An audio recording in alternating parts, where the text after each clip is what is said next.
Yo guys, what's up? Arcane Part 3. I heard a lot about how good this one is going to be. Note, this isn't Arcane itself, it's Bridging the Rift. This is an amazing docu-series made by Riot themselves about how Riot ended up, after nearly killing the project, they ended up greenlighting the project for Arcane to be made. And it is a story of one man who believed that he could make this thing happen, despite the prejudice against it, because it seems so crazy to invest this much into an anime of a game when normally video game adaptations are not very good. Alright, let's go check it out. Part 3, I'm excited. Fortiche is the French studio that has been commissioned to do Arcane. They were a 5-man studio. We will show them all. They were a 5-man studio doing animation work. They're from France. And there's this musician that works for Riot that liked to do some things with them. They made some like MTVs together for some of Riot's music, for some of League of Legends' music. And then this guy was like, yo, we should hire Fortiche to do an anime. And then Riot management was like, nah, ain't no way. How do we convince you not to? In the end, he convinced them to. Fortiche increased their employee count from 5 to 100 or 150. And then Riot ended up seeing pilot episode and follow-up episodes and the script, and they were like, nah, we don't like this. We're going to kill the project. And they fired everybody at Fortiche. Fortiche ended up having to let everyone go again, going back from 100 plus down to 5.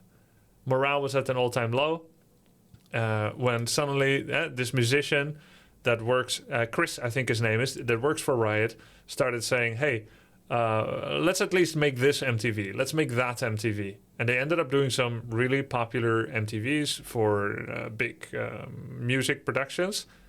Those helped put some bread on the table again for Fortiche and allowed them to slowly rehire. And then eventually Arcane actually became reality. They didn't fire everybody, but okay. They had to let many people go. Of course, not everybody, 5S. Yeah, well, they would have had to let everyone go, but then they worked on the KDA and Rise music videos, right?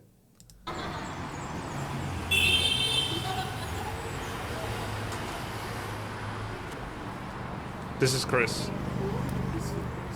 There definitely is a lot of Paris life and culture in Arcane. I mean, I don't think it's a coincidence that a lot of Piltover looks like Paris.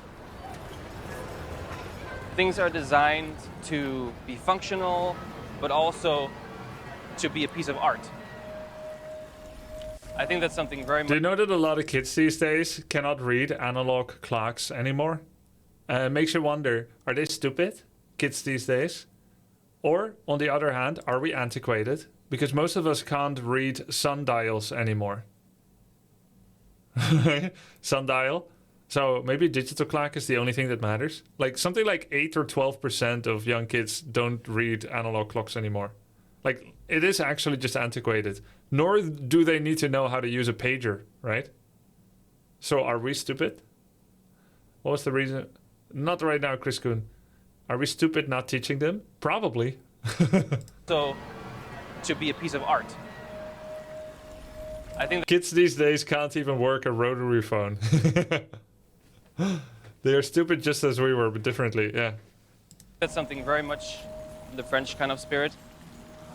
Yeah, so this venue is actually where we had Worlds a few years ago. Wow, so it's much cool because audience. it was really close to our studio, and so we sent a bunch of people from Fortiche. It was just something really special to finally be able to share that with them. I think they were fans of the story, you know, and of the characters, but you kind of also have to experience like the buzz in the world around the game. On a tout de suite vu que c'était quand même le jeu mondial et l'opportunité de faire quelque chose de très très bien. For us, Arcane was a big opportunity to show to viewers that we are not only good to make trailer and music video. Ça part vraiment d'une intention vraiment de plaisir, de passion de faire un film, enfin une série, plus que de faire du marketing. If I'm confident about that, I don't know.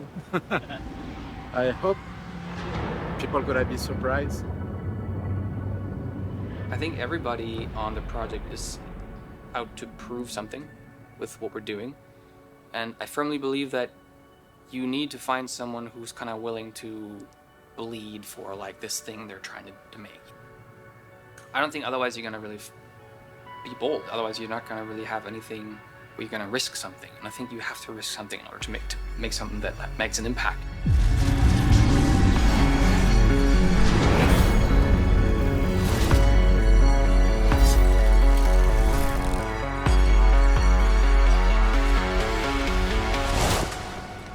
Do you need to risk something to make an impact? I don't think that's... I mean, my first instinct is that that's not necessarily true. But you may often get to the point where you feel like it is true in order to try and achieve it.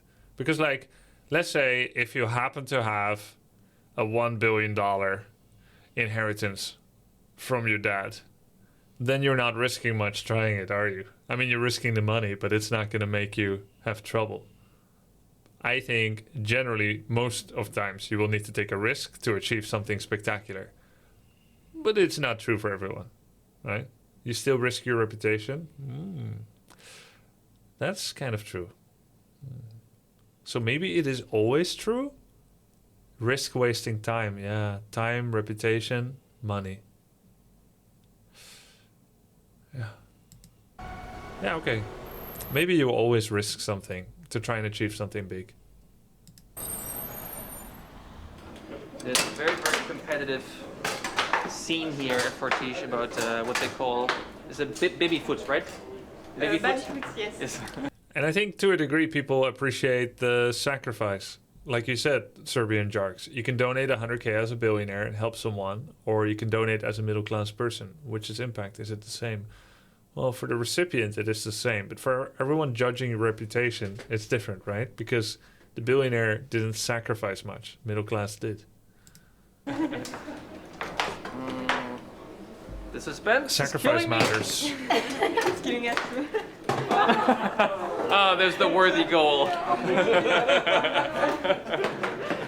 Basically, the idea for this trip is to get into a room with the directors, the animators, the editors, and just brainstorm a bit together. Like, what would be the coolest version of this scene or this kind of episode? So you're just worrying about, like, it being too complex? My goals this whole time is like, I want to solve the story beats with the team in Paris. It's just going to be great to be like, hey guys, here's all our awesome ideas. And then they tell us whether they can produce it or not, or steer us more into something achievable. It's not done until it's done, right? You know, it's like the block of marble chiseling away, and occasionally you knock off like an arm and have to start over. If we ever proceed with a scene without taking in that input from the directors here, it's worse, because they're just so talented. They always find this really creative spin. Pascal has this amazing eye for character designs, the models, the stylization. Tu vois la cam... Je sais pas si on pouvait pas mettre une caméra qui tremble un peu là-dessus. Who is the... Why just the man of shadow? Jerome, he's the invisible wizard at Fortiche. Today I want to create the lab to experiment new style for the future with Riot. I think when you think about the final look, that painterly look that's integrated into 3D, the super subtle, nuanced camera work where everything feels like it's handheld and really human and real, a lot of that is Jerome.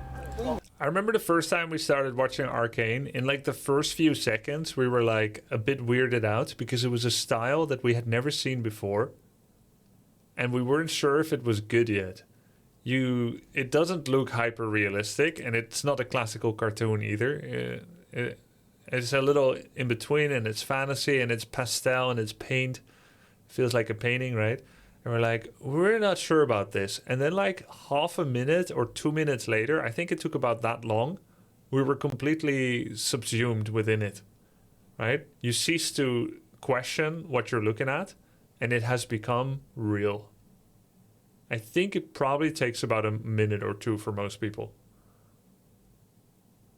It stands on itself, and it doesn't feel derivative of something we have seen before, which is fine if it is. Derivative is fine. It just means people are making things that have been loved in the past, right? But it carves out its own niche, its own art style. I don't know. It's kind of like the feeling of trying to fall asleep. You think to yourself, I can't fall asleep right now. I don't know how I'll ever fall asleep. You're meta questioning. You're meta questioning the thing itself, and that's how it started when I started watching Arcane. And then suddenly you're like, oh my god, I'm asleep. Let's fly. It was like that with the art. It's like, oh my god, I'm watching, except like you don't realize that you're asleep, and you don't realize you're watching without questioning it anymore. That's how it felt like for me. Madonna, de-aging with me, please. Okay. I want some de-aging. So, who is Arno? Who is Arno? Who is Arno? He tells us, you know, what I want is a psh, what I want is a you know what? Who is Arno? Who is it? So this is the Arno model. So the hair is pretty detailed, and then he doesn't have any pants. Jeez.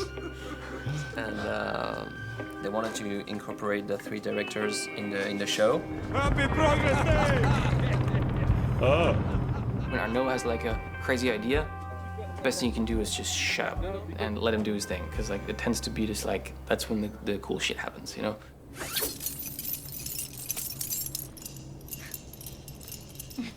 I loved that they added them as kids in there.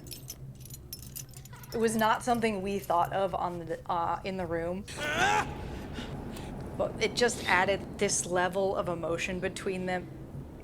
It honestly, it's like, oh, I feel like these characters could be in love now.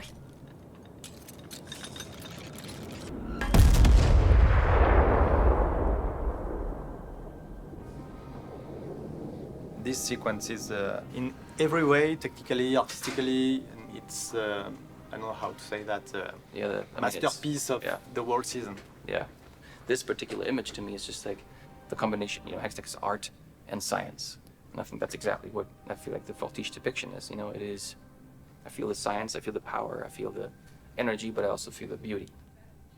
Ce que j'aime bien aussi à Fortiche, quoi, c'est que on insuffle la vision de départ et tout le monde met son petit. When I sometimes say I understand French, when I hear them speak here, I realize I can't follow it at all. I'm glad they have subtitles. Sa pierre à l'édifice. Sa pierre à l'édifice, comme on dit. Enfin. So basically, this board is all the steps that happen in Fortiche. After we receive the script, we go to the design phase, which basically is doing design for character, props. I understand it all. How? I'm French. Wow. And background. En l'occurrence, ce bateau-là, il a été fabriqué par Victor. Et en fait, mettre en scène ce bateau, c'est une manière de montrer que tout petit déjà, Victor était un génie. This looks so cool. Then everything goes in storyboard. In the storyboard department, we take the scripts and we work with the directors. We try to build something that is not there yet in the script. But there's also the editing that is working at the same time to really find the good timing for the boards. As an editor, my job is to assemble those storyboards together into what we call animatic.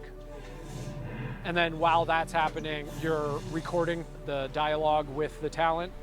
I love a good conundrum. Hammer forging is such delicate art. Shimmer is rampant in the Undercity. Attacks at the Hex Gates and... This guy! He's in, he's the policeman in, Lucifer.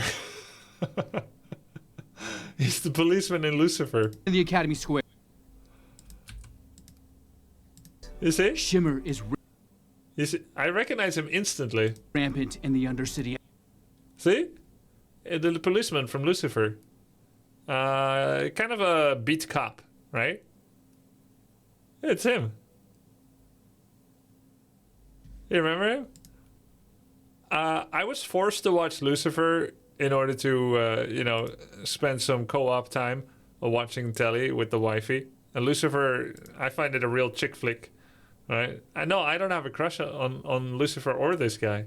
And just, I'm just explaining how it came to be that someone as cool as me is watching like a chick flick like Lucifer, where it's all about the main actor being hot and whatnot. Hammer forging is such a delicate... Horrible show. I think it's not great, yeah, but it's like lighthearted and stupid, kind of like Suits, which apparently is one of the most popular shows. I think it's like #1 on Netflix now or something. What do you think about Supernatural? It's the exact same thing. It's just two hot idiots, right? Actually, I don't think they're idiots. But when I watch it, I think, wow, they're just objectifying these men. I much preferred Charmed. You remember Charmed? Alyssa Milano? I do realize I have double standards. But, I mean, I have my preferences. What can I say? It's hard. Shimmer is rampant in the Undercity. Attacks at the Hex Gates and in the Academy Square. Yeah, but I said I already called it. You can't do... I called dibs. We get voices from the actors, and then we cut them with sound effects and temp music. Wait, does it mean that this stream is also a chick flick because the main actor is hot? I guess it does. You hear that, Luggers? Good doggo. In order to see the movie and see how it works.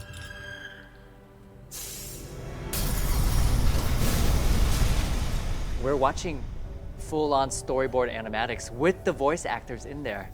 Vander learns none of this. No worries there. Powder took care of the evidence. I tried, okay? So we were able to watch the whole season from start to finish. No, they found it. Before we animated the rest of the episodes. You did this? I mean, honestly, on every aspect, we were afraid of this moment in the episode because it's not always easy to, like, get these, like, really... Sorry, I remember when I was watching, I felt like Vander was gonna die anyway. Wasn't he? Like, sure, she blew up her dad, which is like, oh no. It's like, oh, my sister blew up our dad. But, like, wasn't he gonna lose anyway? Yes, die. Okay, sure. But I feel like that was gonna happen. Like, it was super bleak. So this whole, like, you did this, I feel like it's so short-sighted. If my dad was gonna die to, like, some super villain torturing him or whatever, I'm probably not gonna finish that sentence, but it's more about their friends. They were literally getting away as she blew them out. Who was getting away? They were already escaping. They were, oh yeah. They were just managing the escape, right? But she didn't know that. They were gonna get out. Oh, they finally got through the wall. They got that, their strong friend. I don't know why I keep saying dumb. They got their strong friend to punch, like, through the wall eventually. You're misremembering pretty hard? Maybe. Clagor, yeah. They were escaping through the hole in the wall made by Clagor. Okay, so Jinx didn't know that they were going to be able to make it out, right? They got the cuffs open, broke a hole in the wall, and then the thing went off. Yeah. But she didn't know. Really raw, emotional performances from really young. So it was technically kind of self-sabotage. Did accidentally kill their dad, even though he was just about to get out in the more mature and controlled way that Vi and her friends had managed to orchestrate. But she only wanted to help. Actors, and so Mia Janess, who we cast for Powder, I remember going into the VO session and being like, all right, today we're gonna make a 11, 12-year-old girl cry. Let's see how that goes. I am rolling on this. She left me. She is not my sister anymore. I remember all of us in the booth just like being shocked by how good she is and just being in tears at the end of the takes. And I think we got it. She was 10 to 12 at the time. Wow. Yeah. I actually got goosebumps from it. It was good. I got the job when I was 10. and I'm almost 16, you know? So it's been a while. Why did you leave me? Because you're a Jinx! No. To get into that place of vulnerability was hard for me. Bye, come back, please come back, please, I need you, please. I have a little brother who is my best friend in the entire world. We get upset when we don't see each other for like more than 3 days. I can't imagine a world where he isn't in it. Where's the... Oh, you're back. Thinking about what that would be like if something had happened that made it so that we couldn't bounce back.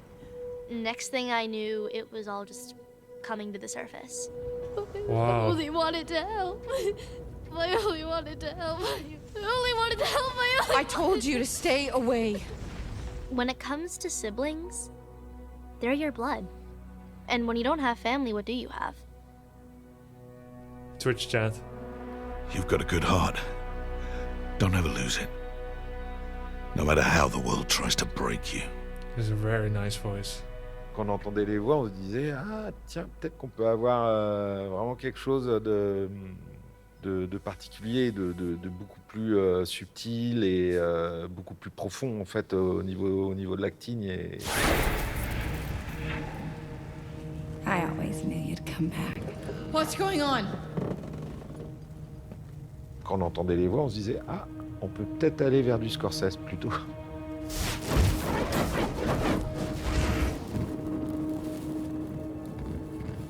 All the main characters were really scary to cast because, I mean, you were not just making a new character. It was like, oh yeah, there's like, whatever, 6 years of, you know, 100 gazillion million people who have very specific expectations and opinions about who these characters are. So He didn't want to give a specific player count. Let's say you know the real player count. You spoiled it here. Okay, retake. Okay, bazillion, gazillion. Don't f it up. Wow, super boring. Jinx took us the longest of all characters. I think we looked for the Jinx actress, I think, for roughly 3 years. She's so beloved, and her voice is so specific. For a while, we were like, can we find someone who can do this? The hard thing was that we had to find someone who can do both the intimate and quiet moments that are just like these really vulnerable acting moments. But at the same time, we also needed an actress who can also do the really loud moments that Jinx is really known for.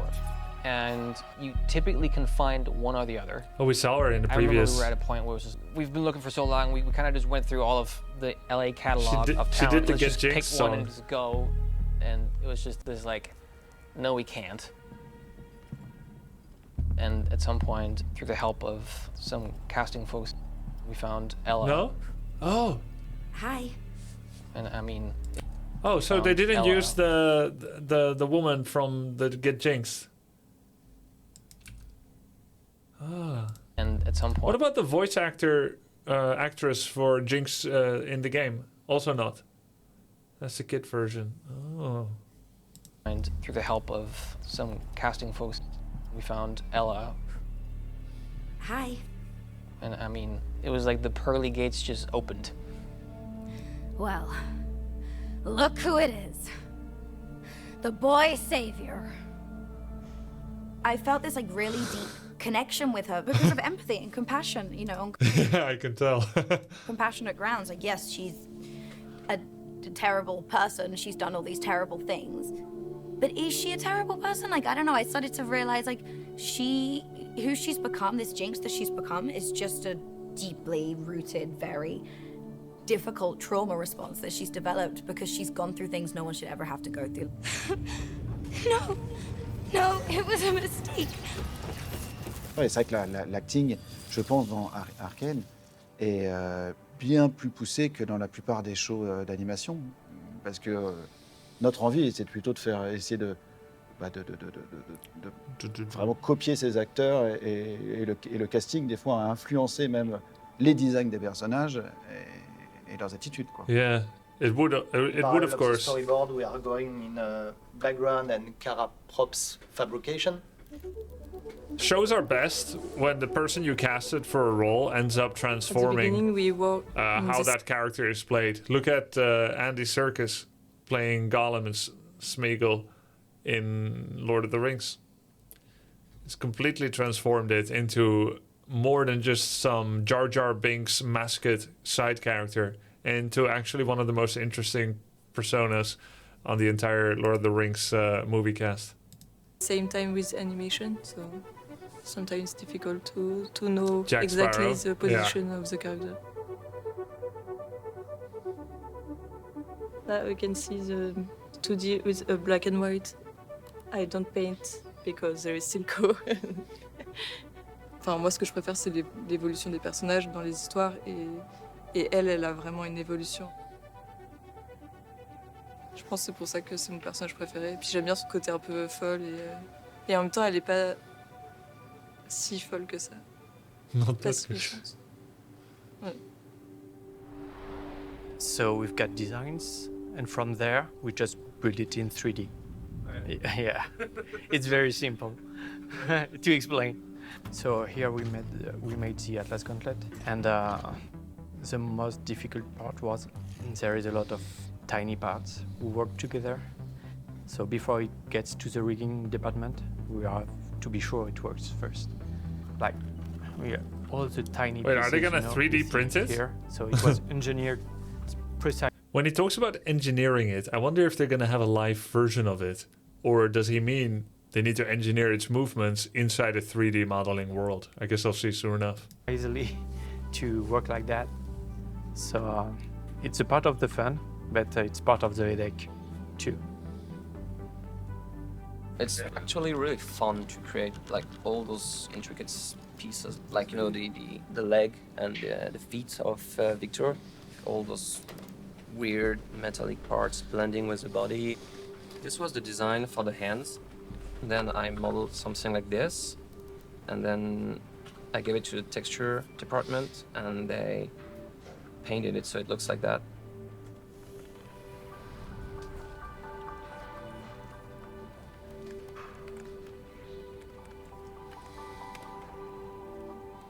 Wow.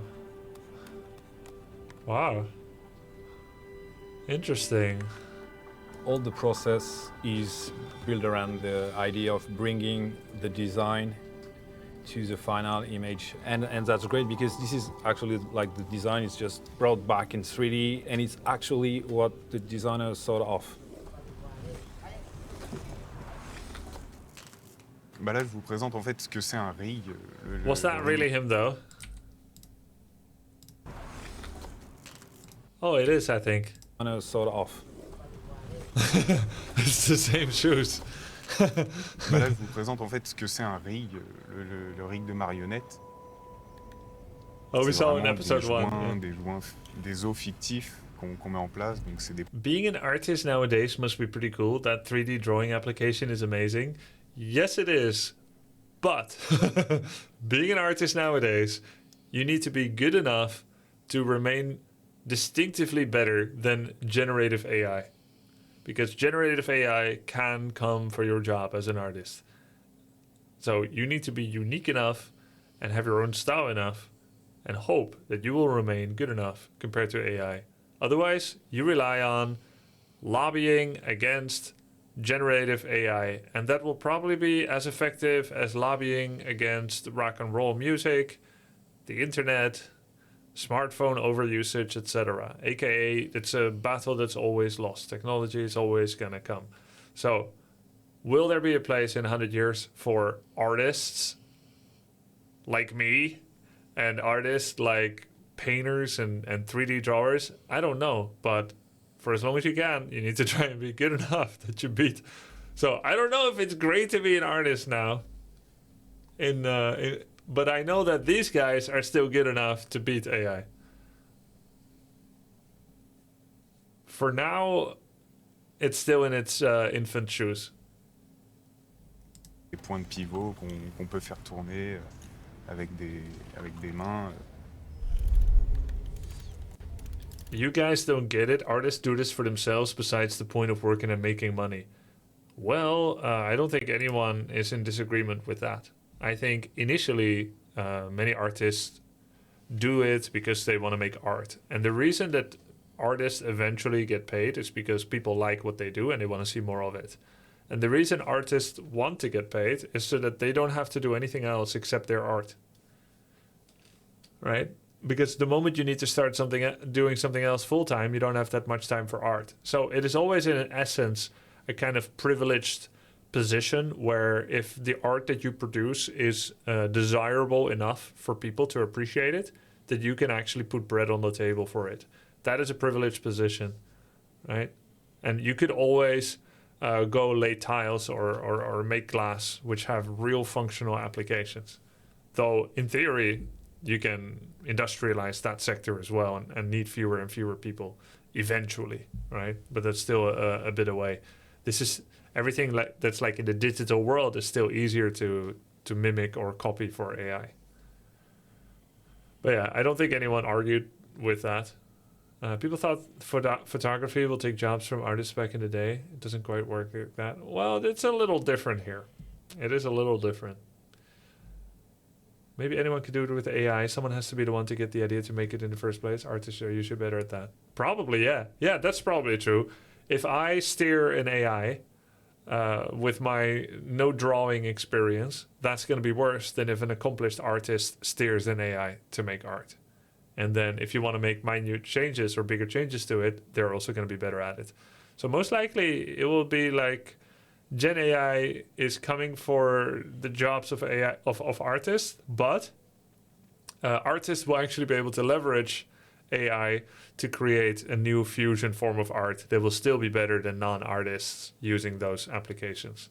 That's probably the truth. The difference of wiping the floor with your hands or using a mop or a vacuum cleaner. It's not quite the same. Let's skip. Skip. On a une équipe d'animateurs qui est tellement forte et ils vont trouver, je sais pas, 3-4 idées pour rajouter de la vie au personnage. It increases efficiency, we are yes. going at layout stage, and they start, to do the staging and the camera movement. On essaye de traduire le storyboard en 3D et de transmettre en fait des émotions juste avec une caméra, avec les mouvements de caméra, avec la focale qu'on va choisir, de trouver des jolis cadrages et Oh my de trouver God. le rythme aussi de l'animation.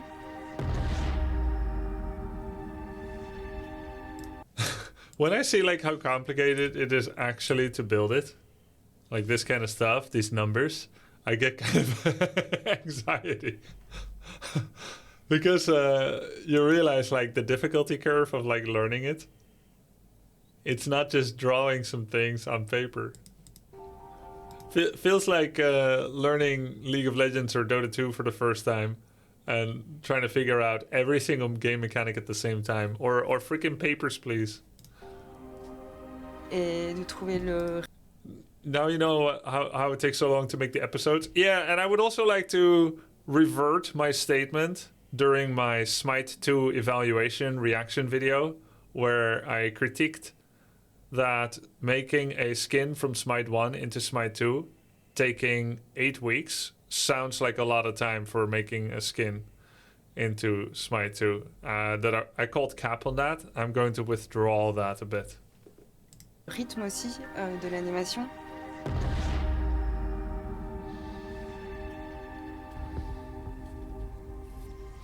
And then it goes to animation.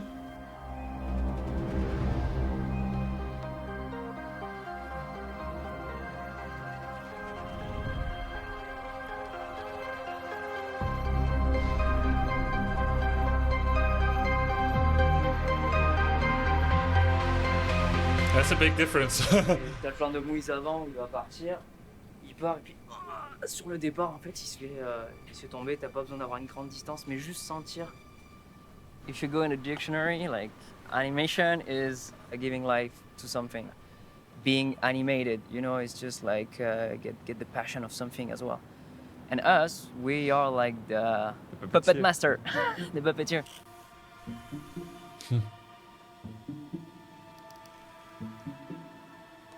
She has good eyebrows in the show.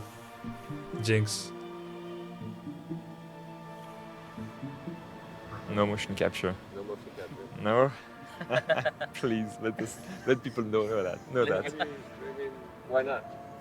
Well, motion capture is used when you want to have some realistic animation, and only that. Look out!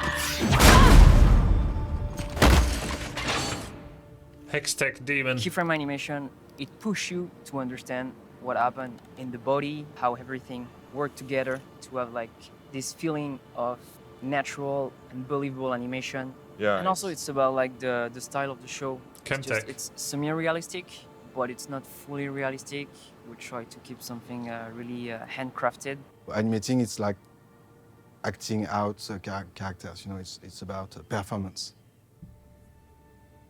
Shimmer, yeah. When I saw the style of Arcane, it was something like I want to try this kind of animation because it's really different from the cartoonish style I used to be in. And after working for so long in the industry, I wanted to challenge myself. To be honest, Echo is the kind of character I would have loved to see when I was a kid. Echo? One of the first dialogues he had with Vi, I arrived with something completely different from the board, and Bart was like, "Oh, I hadn't thought about this way, but it's interesting." And it was the same with Christian. I tried something like he was a little bit pissed and walking slower and just making with the face and giving a small attitude, not like a snake, but like this kind of movement to say, "Yeah, I'm the one controlling the stuff."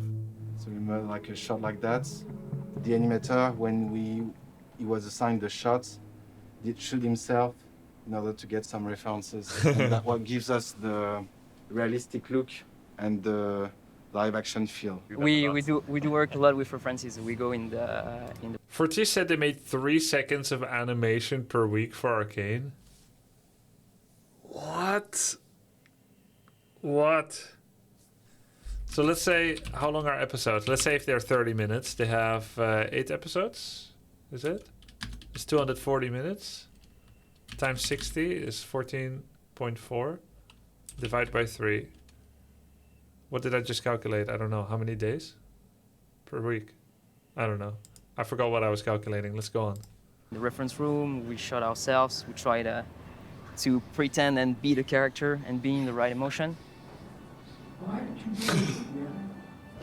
aren't you playing with the others? But the video reference is really something that helps you capturing something natural. Sometimes like you got a shot to do and you got an idea in your head and you can probably like just go straight into the computer and do your stuff and it will work. But if you go in a ref room, you start recording yourself, you may end up having like some like little accident that you do that can be really interesting. And you're like, okay, that's pretty cool. Let's dig into that. So it's not motion capture, but they're inspired by. Remind me why we bother with this dump. How can I say no to such an auspicious offer?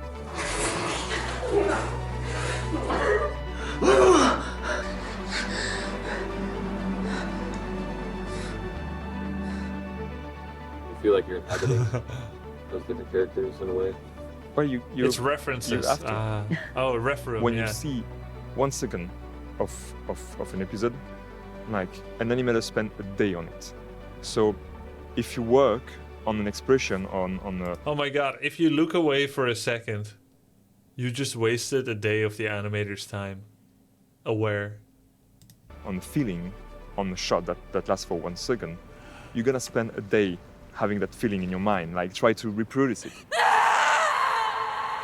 It's not rare to have like you go around the animation department and you can see like people like doing like Yeah.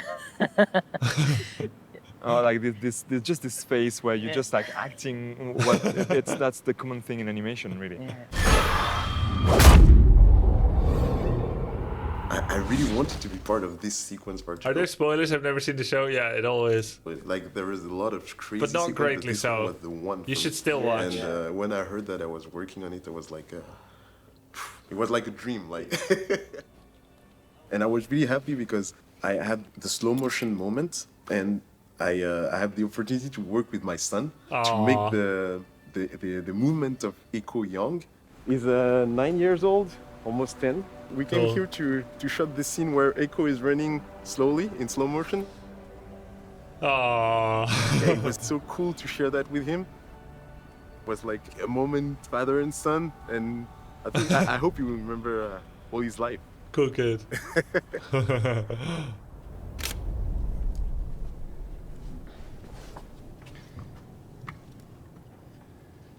It's only experimenting for now with paintings. My dad worked at Fokker, which is a airplane building company in Netherlands. He worked as a programmer. I could have helped him program some planes when I was 9. He never asked me. It's about to be tested. For the glitches, we draw them directly on the computer. For this one, we are searching for another kind of process, more realistic. 2D effects are very specific at Fortiche because, you know, it's a Fortiche trademark, you know, doing 2D effects on CG animation. They're just like traditional animators doing effects frame by frame. Donc ici, on a le pouvoir que Jace crée avec son marteau. And drawing, frame by frame, and layers by layers. So much effort. But sometimes it's So much work. very difficult to follow the camera movements, which are very interesting. This kind of shot is really difficult to do because the camera is a little bit hard to follow. I think I worked something like 3 weeks on it.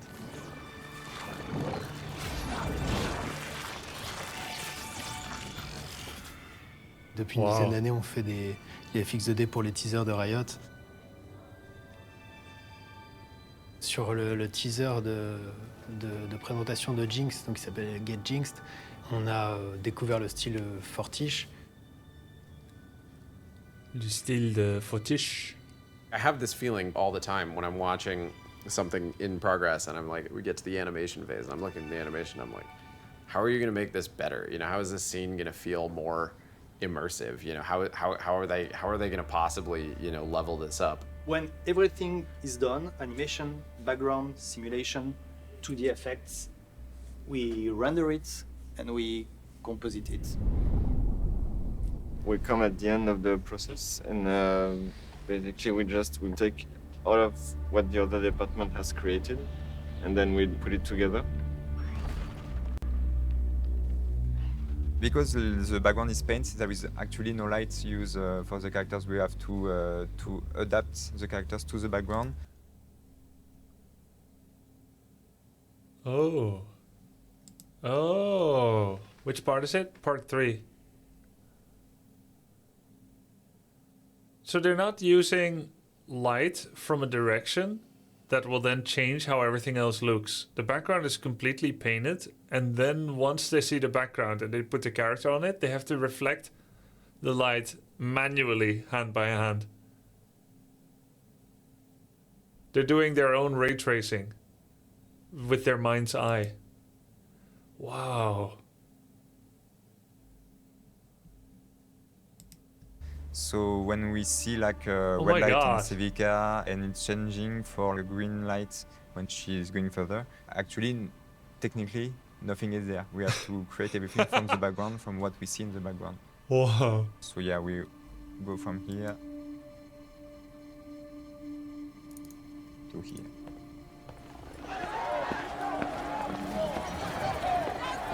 Jeez. Compositing at Fortiche is one of their signature crafts, and it's just a straight mystery box for me. How do they paint the light? I cannot tell you. It's not that I'm, hold back anything, but some of the process I don't even understand. So. How do they paint the light? I cannot tell you.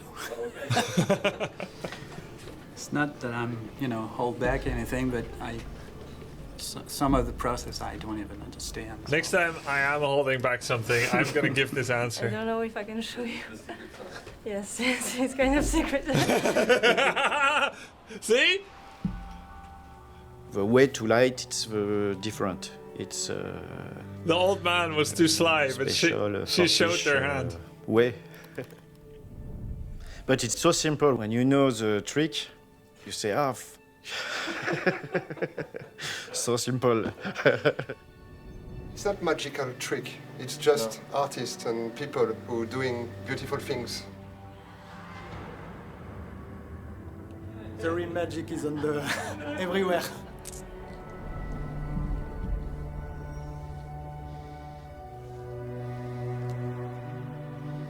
Okay, I'll take a note, boys.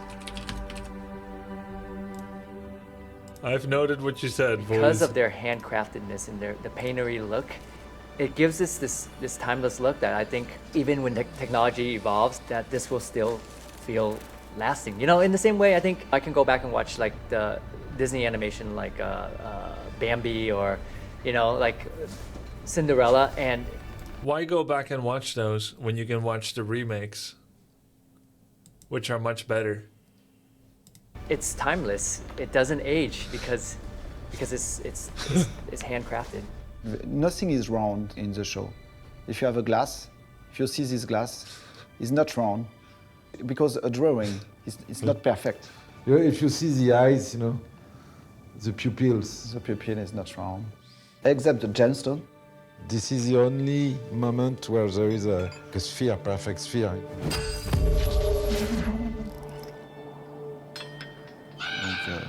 Et l'idée un peu, c'est d'avoir chaque image, comment dépasser la qualité que peut produire un dessin animé 2D classique. Et ça, la 3D nous le permettait.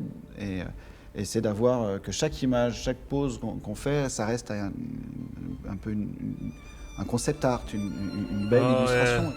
Yeah. Every second of pausing is an actual good-looking picture, instead of maybe a flowing mishmash of the previous frame and the next one, just kind of given a flow, blurry flow, let's say transition.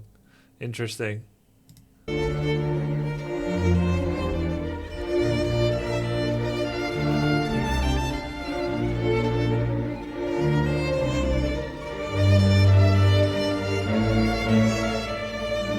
Wow.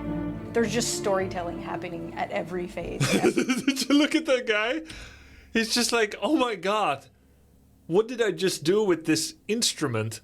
This guy seems so impressed and almost shocked by how good he was. Look at this. Look at how he looks at his There's thing. just storytelling happening at every phase and every level. What? Alex on the other side of the ocean. Good morning. Good morning. So Ray, I think that was a great first read. Can the second violins play that? He's a in little shock bit by his softer? own talent. I get it. So Ray, I think that was a great first read. Can the second violins play that a little bit softer? I've never worked on a show before where the musicians are such an integral part of everything. These are like this is the music team, you know, so they wrote all the songs. They've been spending, what, 3-4 years on the music for this show? Like, every TV show, sometimes you get 3-4 weeks for an episode to do music. I would say that Arcane is all the muscles that we've grown as a company in the music making craft combined. Goosebumps.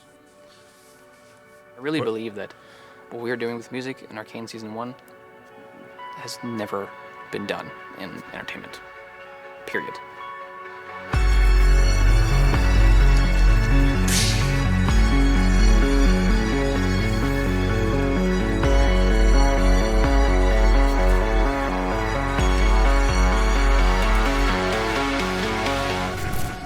Depending on the exact framing and parameters of his statement, you could agree or disagree with that, because he didn't clearly define what he meant by what we've done with music. Technically, making music for Arcane has never been done before, because it's the only Arcane.